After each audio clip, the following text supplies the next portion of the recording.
Hi, I'm Rachel, and this is my 2023 BookTube Prize Finals TBR.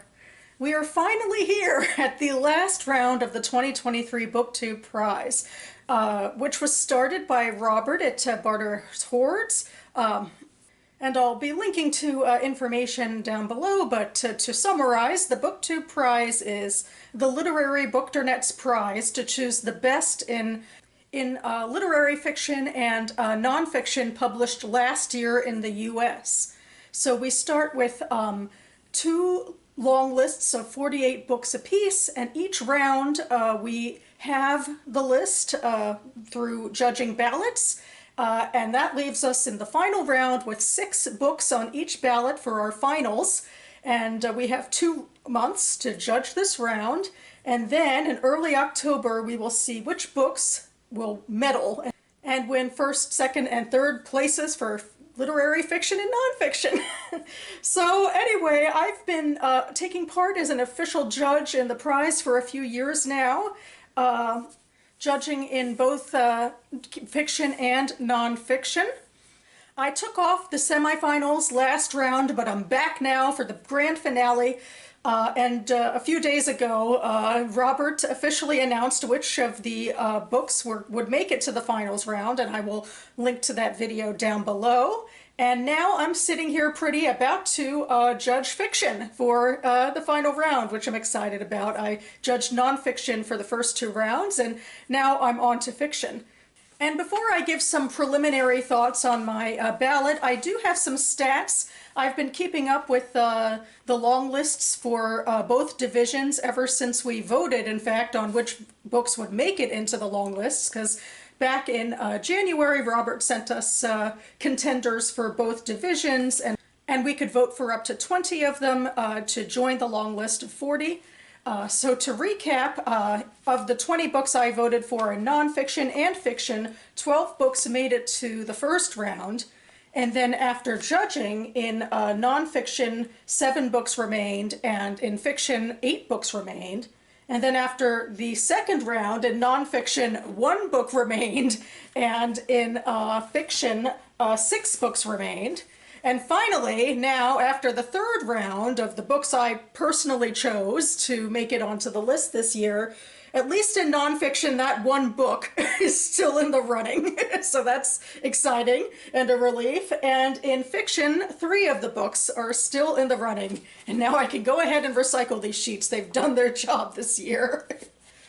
Well, except I guess I will say that, yeah, in nonfiction, the book that's still in the running that I wanted to read is An Immense World by Ed Young, which is a science book, which is exciting because not always the nature and science books, they don't always make it to the very end. There is a second science book that has made it to the final round.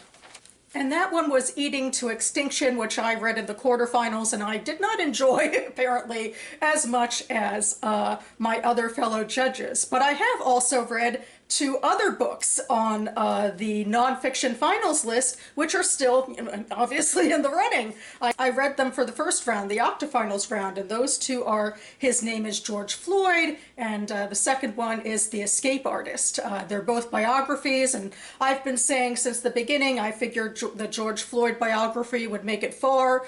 I think it probably has a decent chance of winning the whole shebang. Although personally, out of those 2 books, my favorite is The Escape Artist, so I'm hoping it'll medal. I guess we shall see how it does. And then anyway, in fiction, I have read a variety of books on the long list, including a few last month I decided to read. And of the books that made it to the finals, I've read 2 of them. And so I only have 4 more to read this round.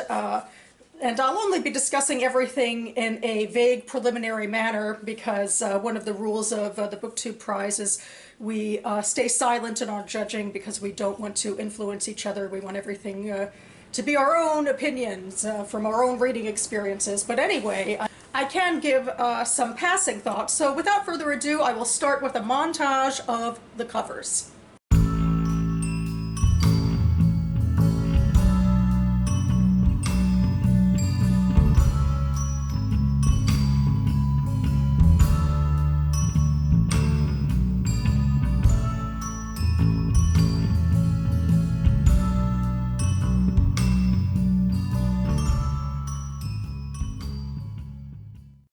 Okay, and here are my thoughts. I will start with the books I haven't read, and in like just very quickly going through them, what sticks out to me is none of them were really books that I personally had on my radar, and that's probably because they weren't US-centric. So this is a reminder to me about how hopefully the BookTube Prize can expand my own horizons, and I'm excited to read about some new places, like in Foster by Claire Keegan, which takes place in rural Ireland. I think it's a really slip of a novel, maybe more of a novella. It's about, I believe, a poor child taken in to live on a farm.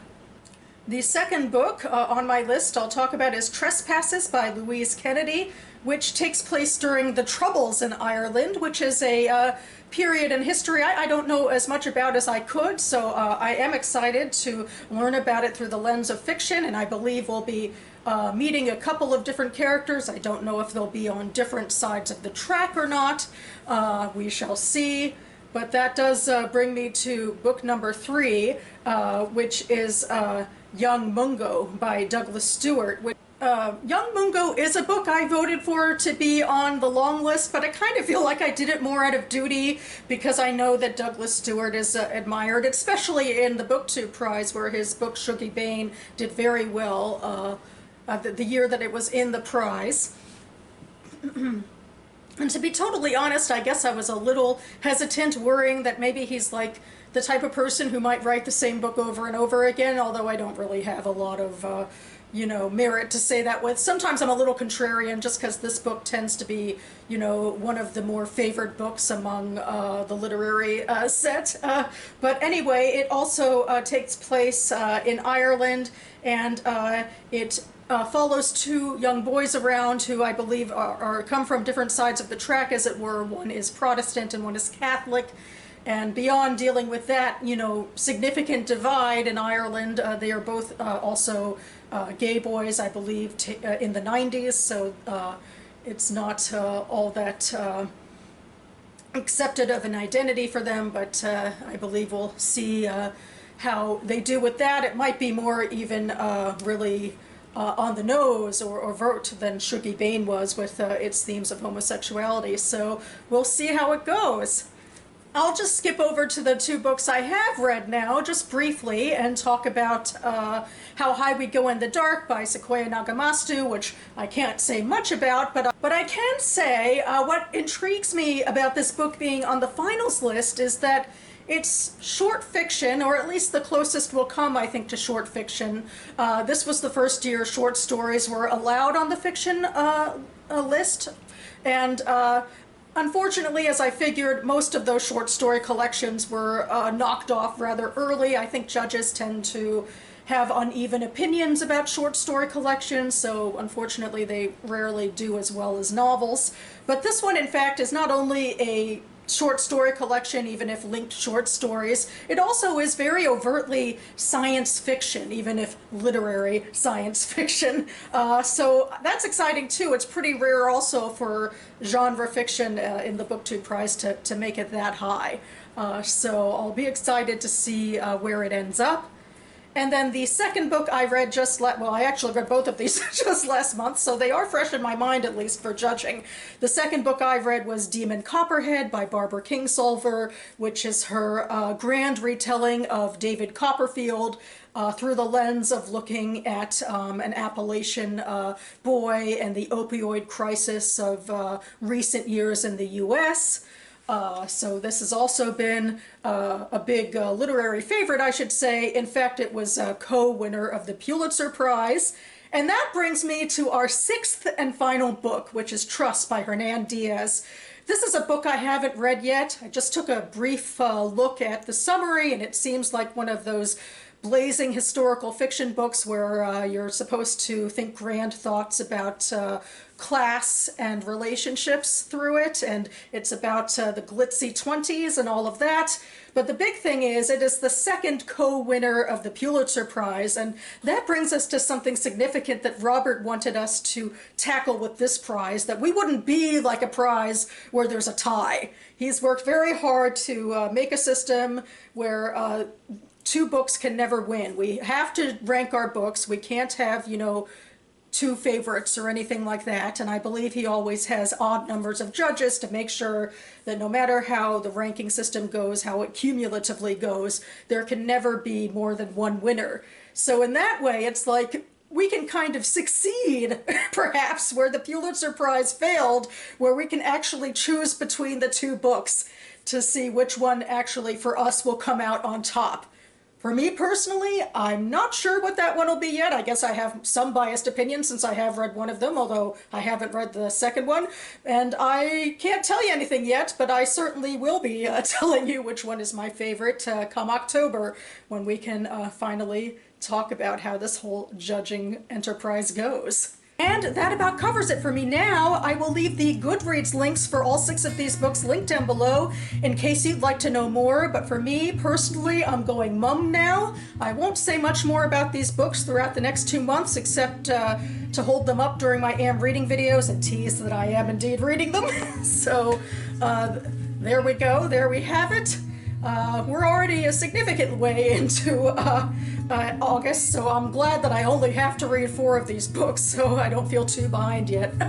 I hope my fellow judges are having fun with their reading in fiction or nonfiction, and I am very much looking forward to October when we can all share our thoughts together. But in the more near future, I will be back on this channel to add another book to my August TBR through one of my TBR games, the page 112 tag. And spoiler alert, I've already filmed this video because I get very excited about this monthly tradition. So stay tuned for that once I get it edited and uploaded. And yeah, for everybody, whether you're judging for the BookTube Prize or not, I hope you're having a wonderful time of reading. Thanks so much for watching, everyone. And I'll see you next time.